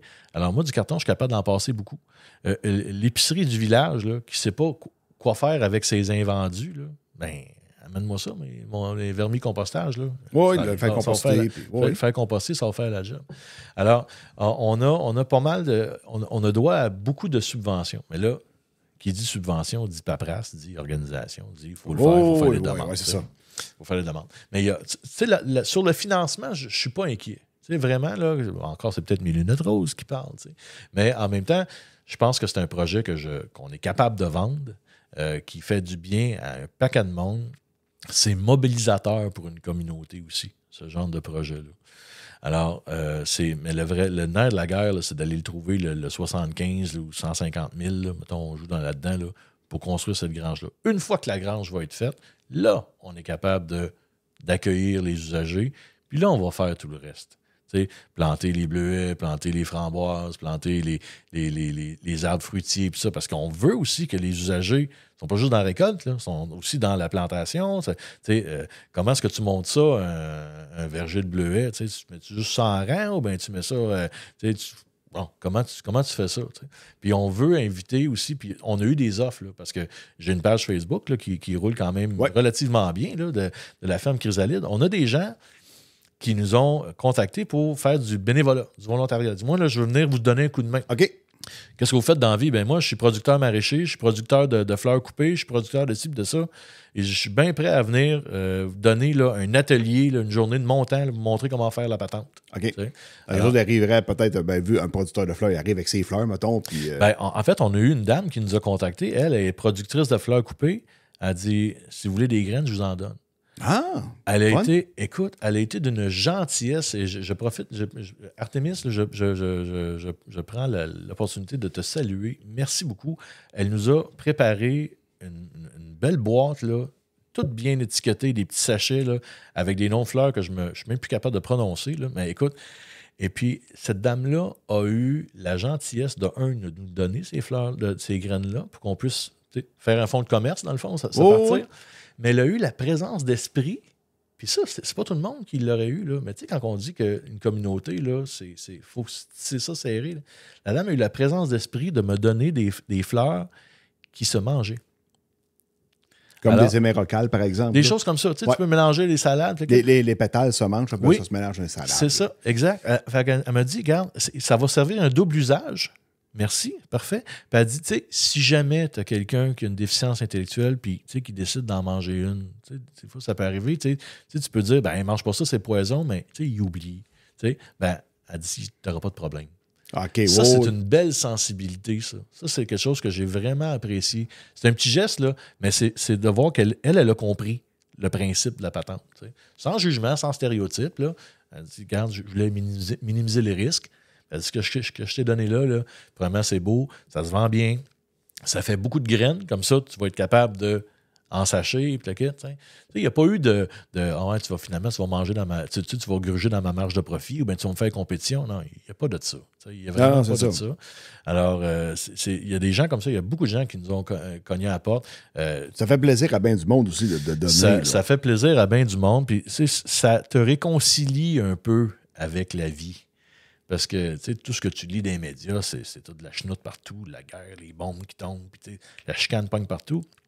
Mais quand tu t'arrêtes, puis t'arrêtes d'écouter le bruit des bombes, puis le bruit des guns, puis tout ça, puis tu fais Ça me fait penser à, où est-ce qu'ils sont les sauterelles? Tantôt, je pensais à ça. Là, là je me suis arrêté, puis là, je vois qu'il y a encore du bon monde, puis je vois qu'il y a encore des gens qui sont prêts à aider, puis qui sont capables d'influencer positivement leur communauté, puis des fois, par pas grand-chose. Là. Alors, tu sais, ça nous aide beaucoup. Puis, de ce temps-ci, ce qu'on a de la difficulté à gérer, puis c'est un beau problème, là, c'est l'influx de gens qui veulent nous aider. Puis moi, là, je me fais un devoir de répondre puis de faire un suivi à tout le monde. Je ghost personne. C'est sûr que ça prend du temps, mais c'est important. Ils prennent le temps, c'est comme le Père Noël, moi. Ils prennent le temps de m'écrire, il faut que je leur réponde. Oui. Puis je passe pas par Post Canada, fait que ça va bien. Une maudite chance. Fait que ça va bien. Alors, je suis content de voir que j'ai mis le doigt sur un projet. Qu'il y a de la demande. Donc, il y a de la demande, oui. T'as parti une idée comme ça, puis finalement, on dirait que le monde répond alors que t'es pas tout à fait prêt. Tu sais, c'est drôle à dire. Je suis pas tout à fait prête, mais en même temps, tu sais, je bullshit personne là-dedans. Là. C'est l'expression, mais tu sais, je leur dis, là, on tient là, jusqu'à temps qu'on ait la grange. Ça prend ça. C'est notre Saint Graal. Il faut que je trouve le financement pour construire cette grange-là. Mais c'est en discutant avec des entreprises, avec des groupes. On a des entreprises là, qui sont prêtes à venir nous donner du temps, à venir nous donner certains équipements aussi. Mais là, j'arrive dans la saison creuse. C'est pas comme là que je vais commencer à creuser une fondation. Fait que, je profite de l'hiver, justement, pour aller chercher ce financement-là. Mais une fois que ça va être fait, là, ça va rouler. Cool. Écoute, Bruce, un méchant beau projet, pareil. Fait que si jamais tu as des liens pour ton GoFundMe ou quoi que ce soit, dis-moi-les, je vais les ajouter dans la description du podcast. Très gentil, oui. Pareil comme la page Facebook de la page de la femme chrysalide, elle va être aussi dans la description du podcast. C'est gentil, merci. Fait que pour ceux qui veulent donner ou quoi que ce soit, puis donner un coup de main, Bruce est là pour ça. Il va répondre à toutes vos interrogations. Là, fait que c'est pas un problème. Puis je réponds très vite. C'est ça. On a une page Facebook. Oui. Et puis, on a un lien GoFundMe. On l'a autant en français qu'en anglais. Là, j'essaie de mobiliser un peu la clientèle anglophone. L'inclusion, ça comprend aussi les anglais. Voilà. Let's go les blocs. On va aller chercher de l'argent un peu. Mais je pose souvent. Je garde la page vivante. J'organise des concours aussi parce que c'est important pour moi de redonner un peu. Tu sais, bon, c'est sûr que je ne fais pas tirer un tracteur flambant neuf, là, mais tu sais, cette année, là, ce qu'on a fait au mois de novembre, on a organisé un concours. Tous les gens qui donnaient à notre GoFundMe durant le mois de novembre devenaient éligibles de recevoir un sapin de Noël livré chez eux par Beau Sapin. OK. Et puis, la personne qui a gagné m'a réécrite pour me dire « Je préfère que le sapin soit livré chez quelqu'un qui en a vraiment besoin. » Alors, elle m'a donné l'adresse d'une personne qui passait vraiment une mauvaise passe, là, puis qui allait avoir un Noël un peu plus rough. Là. Ouais. Et puis, on a fait livrer l'arbre de Noël chez eux. Fait que c'est le fun de voir que l'écosystème de gens qui gravitent autour de la ferme Chrysalide, c'est en plein genre de monde que je veux avoir. Oui. Alors, puis notre concours du mois de décembre, c'est un chandail coton ouaté de la ferme Chrysalide. Puis c'est nul autre que le Père Noël qui va vous l'offrir. Fait que c'est génial. Mais là, le podcast va être diffusé en janvier. T'as-tu quoi qui s'en vient pour janvier? On va certainement trouver quelque chose pour janvier. Peut-être une belle couverture pour vous garder au chaud. Mais c'est important pour moi là, de redonner un peu à nos généreux donateurs là, dans la mesure de nos moyens. Parce que ça va dans le principe d'inclusion des deux sens. Tu es fin avec moi, je vais être fin avec toi. Puis, c'est un peu le... Ça marche les deux sens. Là. Ouais, c'est pas un que taker. Là. Non, c'est ça. C'est un peu le slogan de notre chose. Puis c'est un peu aussi pour ça qu'on aime la ruche. Tu sais, j'en profite pour en parler. Là. Un GoFundMe, oui, c'est une campagne de socio-financement que tu reçois de l'argent. Mais la ruche impose aux gens qui s'inscrivent à ça de donner une redevance. Dans le fond, c'est que tu donnes toi, tu es un donateur, tu donnes 50$, tu reçois quelque chose en échange. Ça peut être une expérience ou, tu sais, comme nous, à la ferme Chrysalide, on est en train de faire nos redevances. Alors, tu donnes 25$, tu as un sachet de graines en échange. Tu donnes 100$, tu as ton nom d'inscrit sur un bac de jardinage. Les gens reçoivent quelque chose en échange, c'est ça qui est intéressant. Ah, c'est bien parfait. Écoute, Bruce, un immense merci de t'être déplacé jusqu'ici. Pour venir expliquer ton histoire. Merci à toi. Oui. puis de tout le projet de la ferme Chrysalide, Cultivons l'inclusion, comme qui est écrit sur le chandail. Et puis, à tous, ben, un gros merci d'avoir été à l'écoute jusqu'à la fin et partagez le podcast sur vos réseaux sociaux aussi. Donc, sur ça, à la prochaine. Merci Salut. tout le monde. Hey, je prends quelques secondes pour souligner notre partenariat avec Agrilog. Agrilog, c'est quoi ça? C'est une entreprise spécialisée en séchage et en entreposage de grains qui vous offre un système d'automatisation pour votre séchoir et la ventilation de vos silos. Avec Agrilog, vous gardez le contrôle de votre centre de grains et maximisez la valeur de votre récolte. Rien de moins. Pour plus de détails, contactez-les au 514-980-2838 ou visitez leur site web au www.agrilog.ca. C'est le temps de vous parler de AgroSan. C'est quoi ça, AgroSan? AgroSan, c'est le fabricant d'une gamme complète de nutriments liquides tels que le Crop Booster, le Salvador, pour ne nommer que ceux-là. AgroSan est également distributeur des Nutri-Cholant, Proca, K-Lime et Calpomag. Avec AgroSan, cultivez l'innovation. Visitez le www.agro-100.ca pour connaître le distributeur le plus près de chez vous. Brima. Brima est le distributeur exclusif au Québec des démarreurs liquides Alpine, des engrais foliaires et biostimulants de Alpine et de Stoller et des inoculants Xide Bio. Brima est aussi distributeur des réservoirs de plastique Norwesco et peut vous fournir en quincaillerie complète pour équiper vos planteurs et semeuses pour le démarreur liquide. Contactez Hugo Giard au 450-796-1818 ou visitez leur site web agbrima.com.